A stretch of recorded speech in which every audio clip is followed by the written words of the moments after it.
Hello दोस्तों, मैं विकास कुमार। आपका जीएस एकेडमी पटना में बहुत बहुत स्वागत है। आज का टॉपिक है मोहनजोदड़ो। चंद्रद्रो हो गया, कालीबंगा हो गया, लोथल हो गया, ये सब के सब आज हम लोग जानेंगे।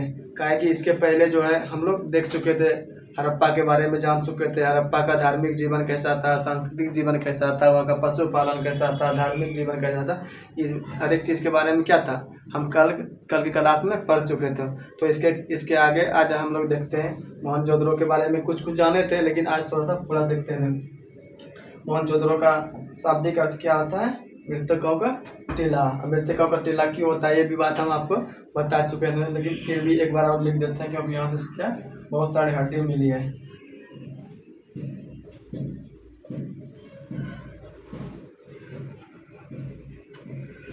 बहुत सारी क्या मिला है? हड्डी मिला है ना, इसके कारण से क्या कहते हैं? मृतकों का टीला कहते हैं। इसका जो खोजकर्ता की अगर हम बात करें,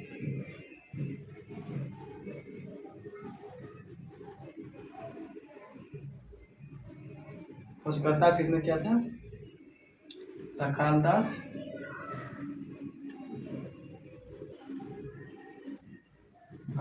बनर्जी। कब किया था इसका खोज? सन की अगर हम बात करें तो कब किया था? 1922 में इसकी खुदाई हुई थी।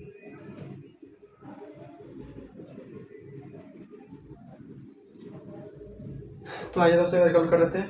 इसका खोजकर्ता कौन है? रखालदास बनर्जी है। और कब हुआ था इसका खोज? 1922 में हुआ था। और ये किस नदी के किनारे है?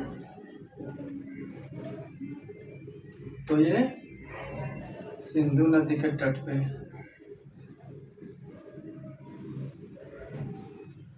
सिंधु नदी के तट पर है। मोहनजोदड़ो कहाँ है? तो सिंधु नदी के तट पे है। यहाँ तक रिकॉल कर लिया, आगे बात है।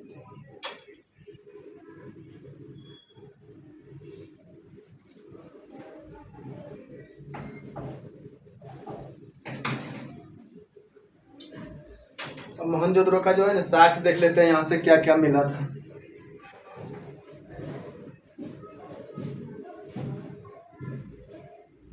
साक्ष्य में एक नंबर में देख लेते हैं, जैसे कि हो गया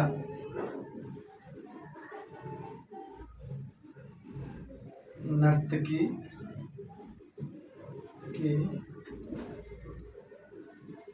पहचान हुई थी वहां से। तो नर्तकी मतलब क्या आता है? नाचने वाली, नाचने वाली थी। वो भी क्या चीज का बना था? तंबा का बनाई हुई थी। अगर हम दूसरा का बात करें, दूसरा का क्या मिलेगा? यहाँ पे बहुत सारी हड्डी मिली हुई थी। तीसरी की अगर हम बात करें तो यहाँ से बिरयाद स्नानागार मिला था। चौथी की अगर हम बात करें, यहाँ से अन्नागार भी मिला था। तो यहाँ से क्या मिला था? नर्तकी की पहचान हुई थी, जो नाचने वाली। ये क्या था? नाचने वाली नचनिया भी कह सकते हैं हम लोग। क्या थी? नाचने वाली नचनिया भी कह सकते हैं। बिरयाद स्नानागार मतलब स्नानागार मतलब क्या होता है? जैसे आज लोग हम लोग कैसे स्विमिंग पूल में नहाने जाते हैं, उसी समय वो लोग का क्या था? ये स्नानागार जो था वो लोग का स्विमिंग पूल था। और अन्नागार के बाद बोले ऐसे आज हम लोग कोल्ड स्टोर कैसे कर सकते हैं, उसी तरह उसमें क्या था? कोल्ड स्टोर मतलब कि अनाज रखने वाला है। क्या था? अनाज रखने वाला था। जब मतलब कि किसी वर्ष ऐसा आता है, एक भारत तो जानते हैं कि कृषि प्रधान देश है, और यहाँ पे कुछ होता था कि कभी मौसम के खराब होने से जो कृषि नहीं होता था, उसी के लिए क्या करता था? मतलब कि बहुत सारे अन्न जो है इकट्ठा करके रखा जाता था। ठीक है यहाँ तक।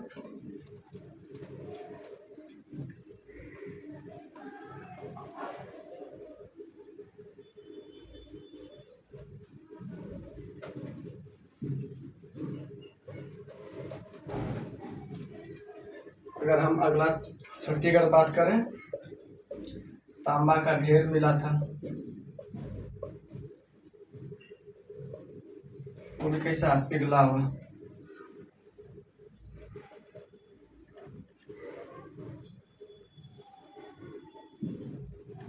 क्या मिला था यहाँ से, पिघला हुआ तांबा का ढेर मिला था। अगर सतवां की अगर हम बात करें तो तांबे का ढेर हो गया, पिघला हुआ हो गया। अगर सतवां में अगर हम यहाँ पे अगर आ जाए, सप्तमा तांबे का ढेर हो गया, पिघला हुआ। अस्नागार हो गया, अन्नागार बता दिए, अन्नागार हो गया था, तांबे का ढेर हो गया था। और हाथी और घोड़ा का कपाल, ये सारे के सारे कहाँ से मिला, ये सारे के सारे साक्ष्य जो होता है यहाँ, ये सारे के सारे साक्ष्य कहाँ से मिला है, ये सारे साक्ष्य कहाँ से मिला है, मोहनजोदड़ो से मिला है। अगर यहाँ तक हो गया, अब अगली बात करते हैं।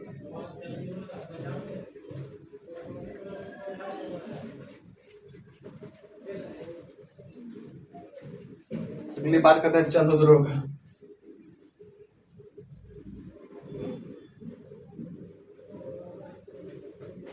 अगले क्या है, चंद्रद्रोह। इसके खोजकर्ता कौन था,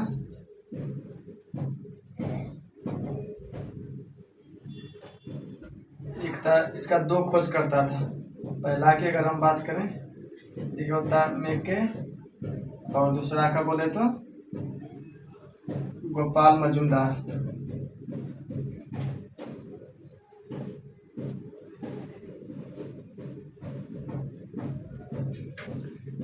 ये पहले जो है ने मेके ने 1925 में इसका खोज किया था, और मजुमदार ने जो है दोबारा इसका सुदृढ़ मतलब कि सही ढंग से इसका खोज कब किया था, 1931 में। मेके ने कब किया था, 1925 में, और गोपाल ने कब किया था, 1931 में इसका खोजकर्ता किया था। यह जो है किस नदी के किनारे है, यह भी कहाँ है, सिंधु नदी के तट पर है।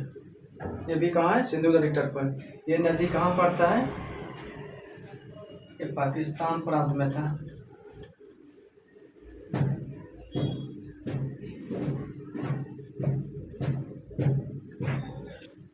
अभी भी सिंधु नदी की अगर बात करें, पानी का जो, अब सिंधु नदी का पानी अभी भी कौन यूज कर रहा है, इसका जो है 80% कौन यूज करता है, 80% पाकिस्तान यूज कर रहा है, और 20% भारत हुआ था कभी सिंधु नदी समझौता जब हुआ था। तो यहाँ तक क्लियर है। चंद्रद्रोह हो गया, खोजकर्ता इसका M.K. मजुमदार और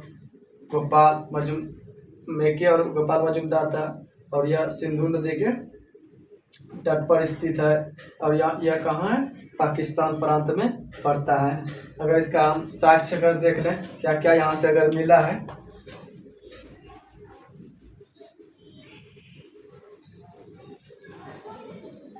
इसके साक्ष्य की अगर हम बात कर लें,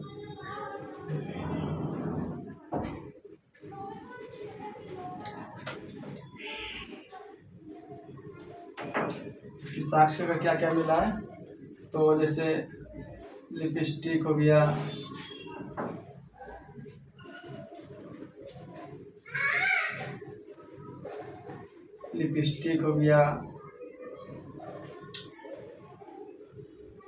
कंघा हो गया,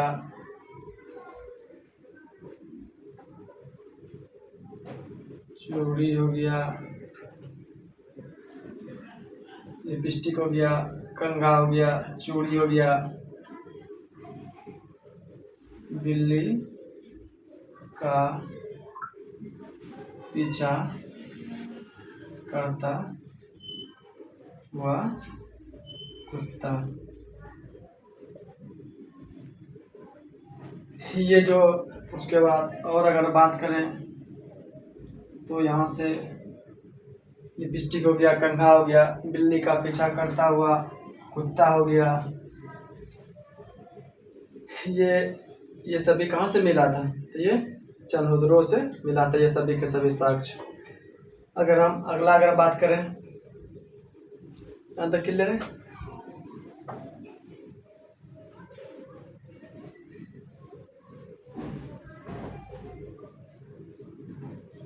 अगला कौन सा महत्वपूर्ण वहाँ का स्थल है, तो कालीबंगा।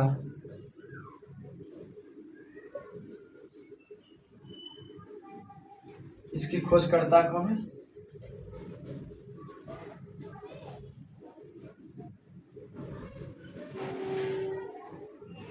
इसकी अगर खोजकर्ता की अगर बात बोले तो बीवी लाल और बी के थापर।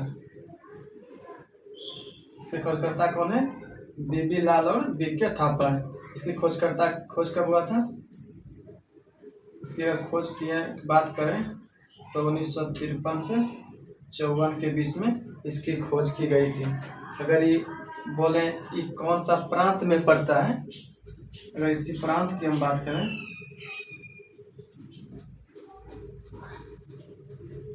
तो कहाँ पड़ता है, गुजरात राजस्थान में पड़ता है। किस नदी के तट पे है,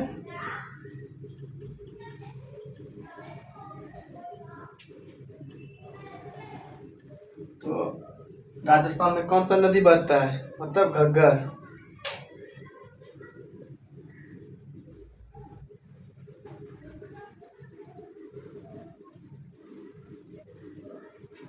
कौन सा नदी के किनारे है, तो घग्गर नदी के तट पे बसा हुआ है। तो एक बार रिकॉल कर लेते हैं, कालीबंगा की खोज किसने किया था, बीबी लाल बी के थापर ने। कब किया था, 1954 में किया था। इसके खोजकर्ता कौन था, सॉरी इसकी कौन सा प्रांत में खोज हुआ है, तो राजस्थान में। यह किस नदी के तट पे बसा है, घग्गर किनारे। और अगर हम दूसरी इसका अगर बात करें, इसका शाब्दिक अर्थ क्या होता है,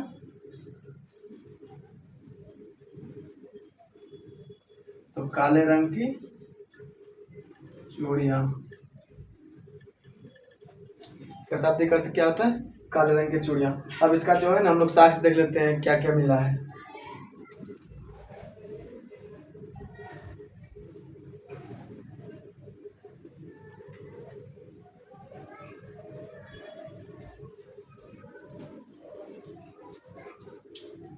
साक्ष्य अगर हम देख लें यहाँ से, काले रंग की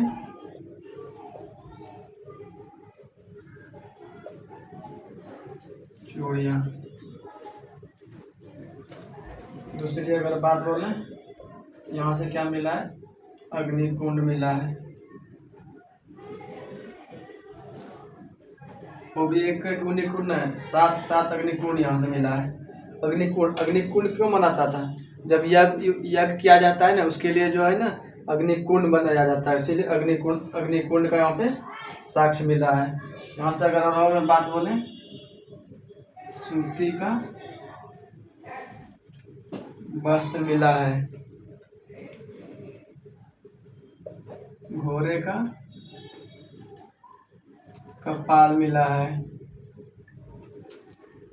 सूती वस्त्र हो गया, घोड़े का कपाल हो गया, अग्नि कुंड हो गया। ये सब के सब कहाँ से मिला था, तो कालीबंगा से ये सभी के सभी साक्ष्य हम लोग को मिला हुआ। और अगर इसमें अगर देख लिया क्या मिला है कालीबंगा से, यहाँ से भी क्या क्या मिला था, यहाँ से भी चूड़ी मिली थी। वो भी चूड़ी किसकी बनी थी, ठीक है ना, देख लो, मिट्टी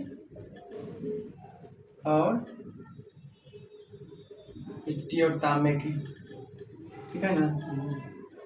यहाँ पे क्या क्या बना था, चूड़ी बना था, मिट्टी और तांबे की चूड़ियाँ मिली थी। यहाँ से भी और अगला मिला था, कंघा भी मिला था। तो ये सारे के सारे जो देख रहे हैं ना, ये सारे के सारे कहाँ से मिला था, ये सभी के सभी साक्ष्य कालीबंगा से मिला है। एक बार रिकॉल कर लेते हैं दोबारा, इसका शाब्दिक साक्ष्य कहाँ का मिला है। क्या कि क्वेश्चन जो ही पूछा जाता है यही पूछा जाता है, खोजकर्ता कौन है और यहाँ से क्या क्या साक्ष्य मिले हैं। तो काले, इसका शाब्दिक अर्थ होता है काले रंग की चूड़ियाँ, अग्निकुंड मिल गया, सूती वस्त्र मिल गया, घोड़ा का कपाल मिल गया, ये जो होता है। उसके बाद चूड़ी मिल गया, वही चूड़ी किसका बना था, मिट्टी और तांबा का मिट्टी मिल गया, मिल गया था। कंघा मिल गया था, यहाँ से भी लिपस्टिक मिला था। ये सभी के सभी साक्ष्य कहाँ का है? तो ये सभी के सभी कालीबंगा का साक्ष्य है। अगला हम लोग हड़प्पा की सभ्यता को देख लेते हैं।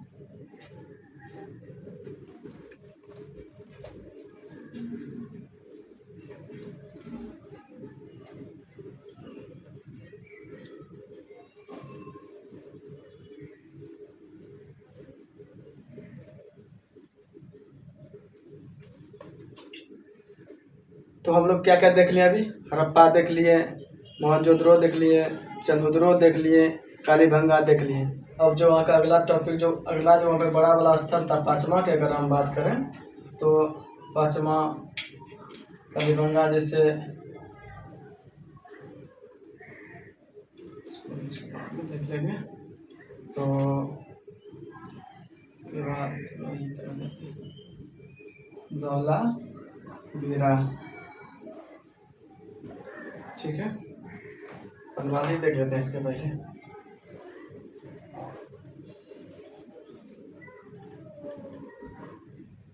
बनवाली, बनवाली मतलब वन का मतलब तो जानवे करते हैं, वन में क्या रहता है उसी को बनवाली कहते हैं। तो बनवाली का खोजकर्ता कौन था? तो इसका खोजकर्ता रविंद्र बिष्ट था।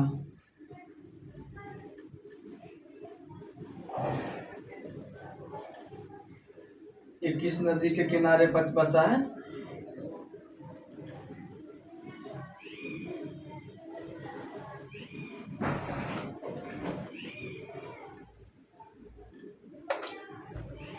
ये कौन सा प्रांत में पड़ता है? यह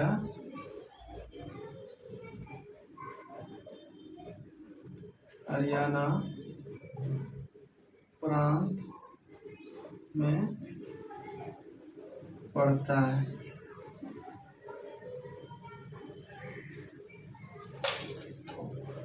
अगर यहाँ से अगर साक्ष्य की हम लोग अगर बात कर लें, यहाँ से क्या क्या मिला है साक्ष्य में? जैसे कि उत्तम कोटि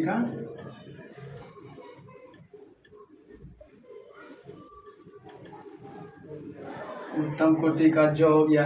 उत्तम कोटि जो कहने का मतलब क्या होता है? भारत में जैसे कि चाय से खेती से चाय का खेती होता है, तो क्या होता है हम लोग जो है अच्छा का निर्यात कर देते हैं, उसके बाद जो है उसका पत्ता होता है जो बचता है वही हम लोग क्या करते हैं, पीते हैं। उसी तरह से उस समय भी दो तरह का होता था, एक उत्तम कोटि का होता था, एक निश्चय। तो विदेश के लिए जो भेजा जाता है कौन सा कोटि का था? उत्तम कोटि का कोयला था। और अगर हम आगे अगर बात कर लें तो साक्ष्य में उत्तम कोटि का अथी हो गया। उसके बाद यहाँ से क्या मिला? स्टेडियम मिल गया था।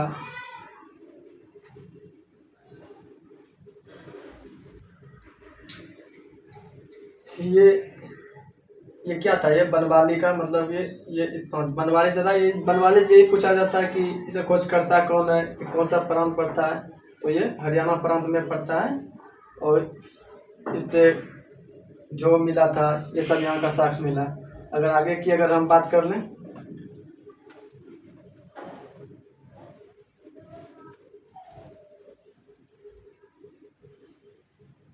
ठीक है।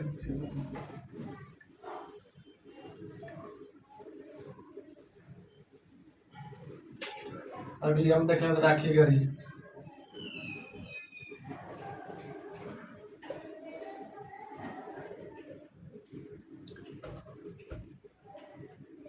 ये भी कहाँ पड़ता है?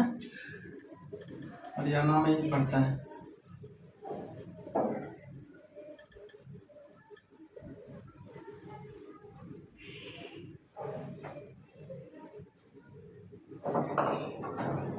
इसकी खोज कौन किया था? जेपी जोशी ने कौन किया था? जेपी जोशी के द्वारा किया गया था राखी गढ़ी का। और अगर इसके साक्ष्य की अगर हम बात करें, राखी गढ़ी से अगर हरियाणा के साक्ष्य हम बोले, यहाँ तो से ज़्यादा कुछ मिला नहीं है, फिर भी जो है ना, यहाँ से जो है क्या कहता है, बंदरगाह मिला है।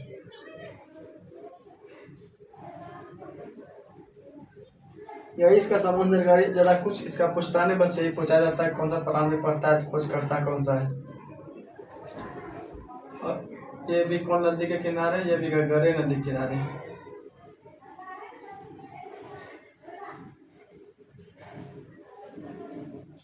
बस यही सब समान सा जानकारी इसका, और इसके बारे में कुछ ज़्यादा नहीं पूछा जाता है। आगे कर देख लें।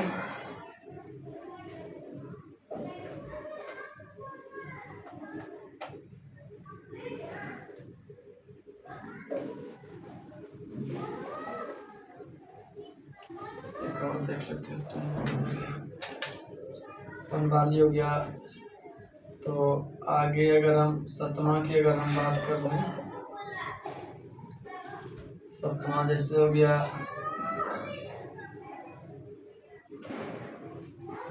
आलमगीरपुर,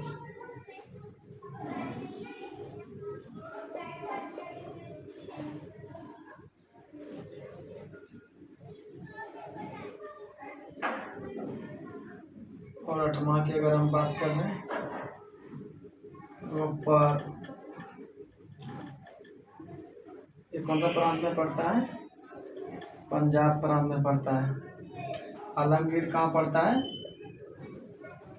तो ये उत्तर प्रदेश में पड़ता है।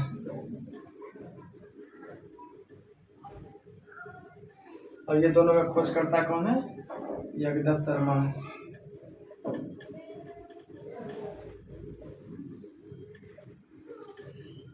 और इसका भी खोजकर्ता दोनों का कौन है,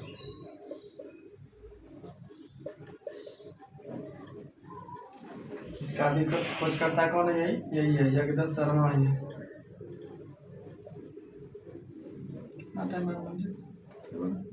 जगदत्त शर्मा ही है। अगर इसके बोलेंगे नदी का अगर बात करें तो कौन सा नदी किनारे है, हिंडन नदी किनारे है। और ये इसका अगर हम नदी का अगर बात कर लें तो कौन सा नदी किनारे है, सतलज नदी के किनारे। कौन सा प्रांत में पड़ता है, पंजाब में।